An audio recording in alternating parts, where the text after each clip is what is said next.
Hello everyone, you are listening to A Soul on Journey, pretty on Roll and Soul.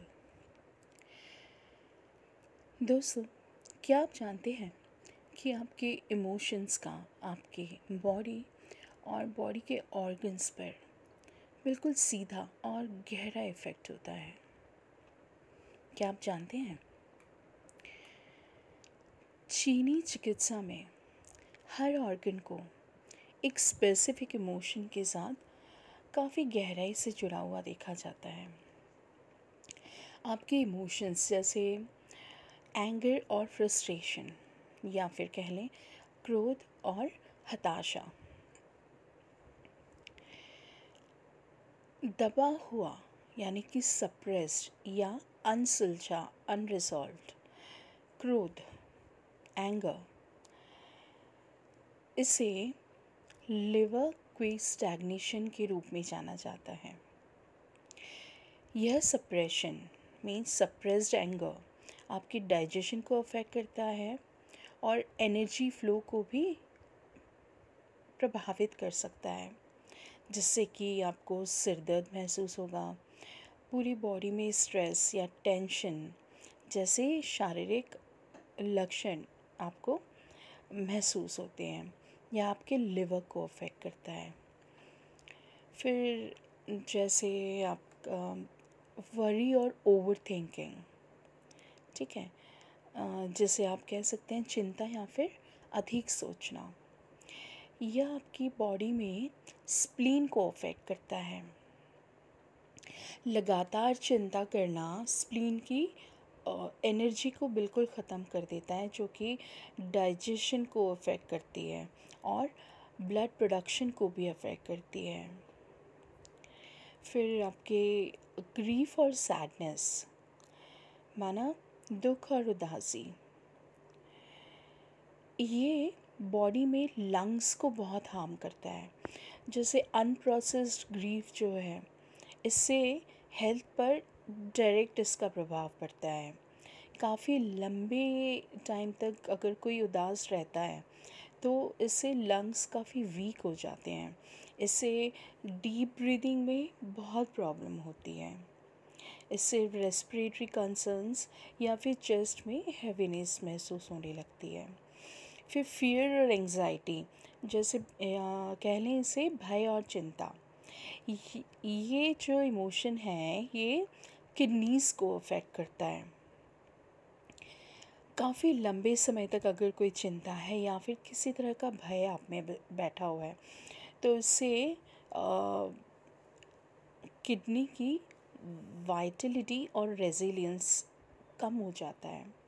इससे body में काफ़ी थकान, immune system weak हो जाता है या फिर वाटर मेटाबॉलिज्म जैसी समस्याएं भी हो सकती हैं बॉडी में। ओके, जबकि देखा जाए तो आप में जॉय एंड लव के जो इमोशंस हैं, जिसे आप खुशी या प्रेम भी कह सकते हैं, ये आपके दिल को काफ़ी इफ़ेक्ट करता है, आपके हार्ट को, ठीक है। जैसे आपके मन में जो खुशी और पॉजिटिव इमोशंस जो होते हैं, आपका हार्ट उसी पे थ्राइव करता है।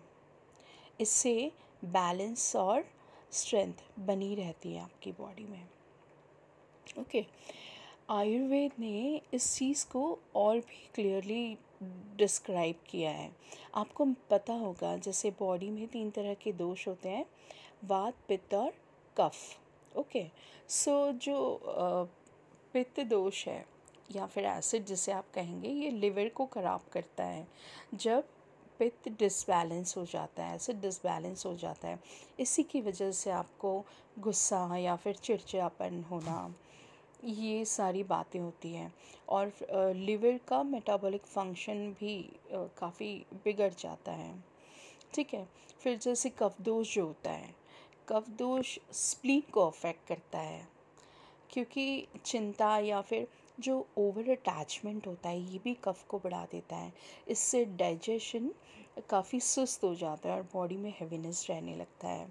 फिर जो गैस होता है, वात दोष, ये लंग्स को और किडनीज़ को, दोनों ही ऑर्गन्स को अफेक्ट करता है, जिससे as a result means dryness या शैलो ब्रीदिंग एक्सपीरियंस कर सकते हैं आप, ठीक है। और गैस डिसबैलेंस हो जाने से किडनीज़ भी किडनी की हेल्थ भी काफ़ी अफेक्टेड हो जाती है। तो यदि आप इस तरह की फ़िज़िकल डिस्कम्फर्ट्स या इलनेस को फ़ील करते हैं जिसका कोई कॉज़ या एक्सप्लेनेशन आपको समझ में नहीं आ रहा है, रीज़न समझ में ना आ रहा हो, तो एक पल के लिए सोचें कि how is my heart, how is my mind. क्योंकि कहा जाता है कि the organs weep the tears the eyes refuse to shed.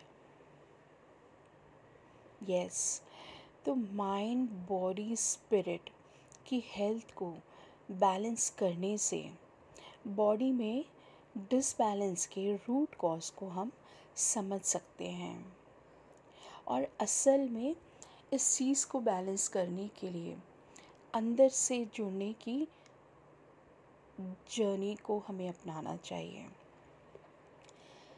तो हमारे जो इमोशंस हैं, हमारा स्ट्रेस, एंजाइटी, एंगर, फियर, ये अवॉइड करने के लिए नहीं होते हैं।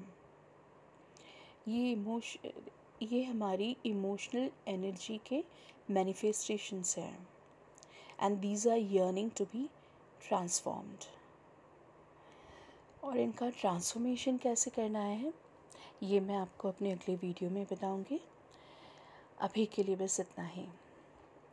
Thank you for listening to a soul on journey, Preeti on roll and soul.